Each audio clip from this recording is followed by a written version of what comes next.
Welcome back mga kaaldab. Ito na naman po ang inyong lingkod, si Mr. Destiny at magbibigay po tayo ng pinakamainit na update po ngayon sa social media. Siyempre pinag-uusapan na naman po ang hello, love, goodbye. Normal lang po yan mga kaaldab. Sabi ko nga po sa inyo, may mga bagay-bagay po na kumbaga kailangan maintindihan po ninyo, kailangan alam po din ninyo na normal na lang po yan yung mga ganyan nangyayari. Yung mga nagaganap po sa social media. Alam naman po natin na ano lang naman po yan promotion lang. Antayin nyo kasi matatapos na nga po ang promotion ng Hello Love Again. Pagkatapos po niyan back to normal po.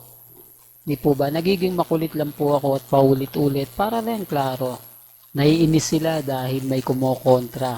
Itong channel daw po ni Mr. Destiny, wag daw pong sisilipin o wag daw tatangkain puntahan. Dahil puro fake news lang daw po yung mga binabalita natin. Mga hindi daw po totoo yung mga sinasabi at pinapaliwanag ko. Kaya nga sinasabi ko sa inyo, actual po yung mga update na binabato po natin.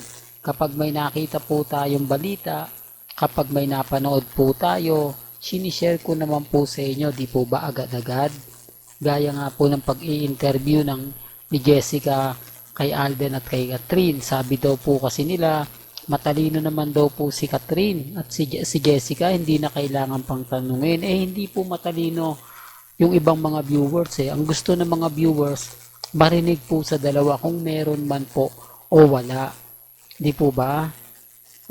Tapos sasabihin nila, hindi mag-antay-antay na. Kasi kung parang Alden at May, di po ba, hindi sila umamin. Pero makikita mo sa kanila, yung mga talagang galawang mag-asawa. Yung si Alden kakapit siya kay Mengay habang nag interview itutulak niya pa ito.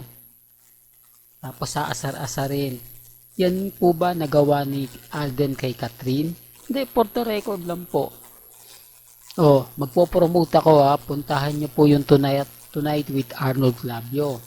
Tapos yung interview ni Alden sa unang hirit kasama si Mengay. Doon papapansin niyo yung mga moments na talagang kinikilig ay yung interview ni Alden Richard sa 24 oras noong mga panahon ng Aldab. Yun yung Imagine You and Me yung palabas na yon. Nakasama din po yun sa promotion. Ang pinupunto ko rito mga kaaldab, yung nagpo-promote po sina Alden at si May ng IYAM sa 24 oras, may mga kulitan, may mga pack na talagang kikiligin po kayo kahit po si Mike Enriquez, si Mel Tiangco, kinikilig sa dalawa. Pero dito meron nga po bang kilig kina Catherine at kay Alden sa Jessica Soho? Sa KMJS, hindi po ba wala? Yan ang pinapaliwanag ko. Na hindi po nila ako nagegets o naiintindihan. Kasi sabi ko nga po, yung chemistry po ni na Alden at ni Mengay, kakaiba sa chemistry ni na Catherine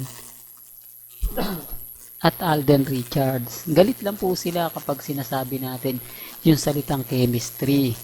Dahil ang love team daw po ng taon o ngayong taon tatatak daw po sa buong Pilipinas ang tandem ni na Alden at ni Catherine.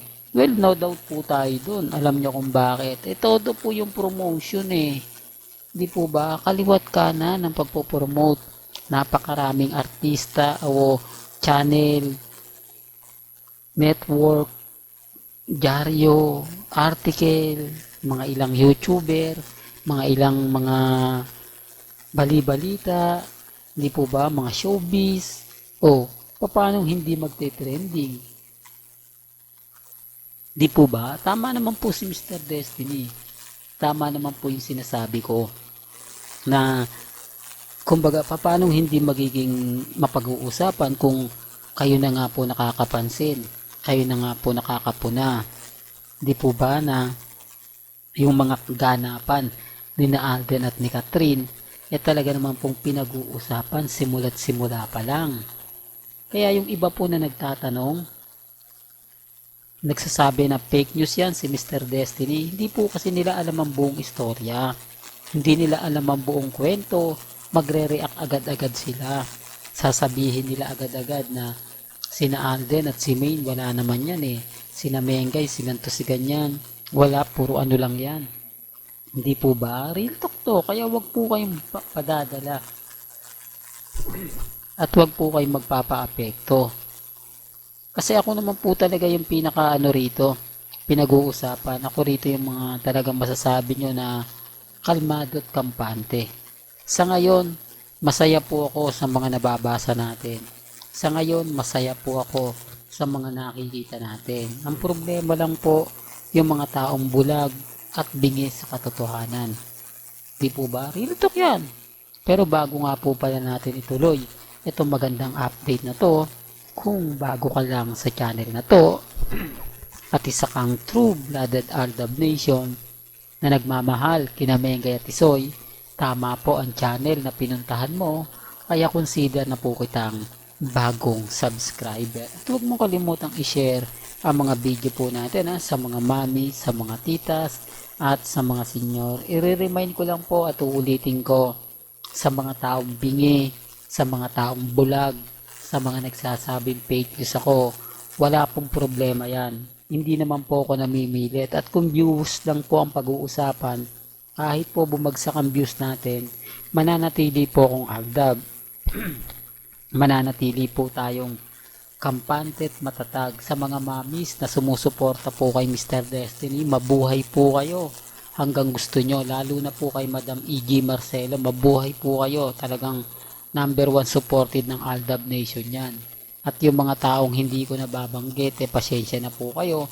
Pero alam naman po natin na isa rin po kayo sa talagang walang sawang sumusuporta at nagmamahal po kay Mr. Destiny. Kaya nga po mabuhay po kayo hanggang gusto po ninyo. Kaya relax lang po kayo, maging matatag, maging kampante. Huwag po kayong magpapa-apekto sa mga sasabihin pa nila. Antayin nyo na lang po pagsapit po ng November 13 at November 20, dyan po magkakaalaman kung totoo nga po ba talaga yung ikapakapakalat po nila, dahil wala naman po talagang relasyon sina Alden Richards at si Catherine. Yan po yung totoo, yan po yung patunay. Taliwas po yan sa mga pahayag at kumok mga sinasabi nila. Real talk to mga ka-Aldab. Well, hanggang dito na lang po ang ating latest updates. Kaya kung gusto nyo pa po ng pinaka-latest at sariwang update, bay tumutok lang po kayo dito po sa channel ni Mr. Destiny para updated po kayo sa mga bago at sa mga latest po na i-upload po natin maya-maya lang. Hanggang sa muli, salamat po sa panonood at pakikinig.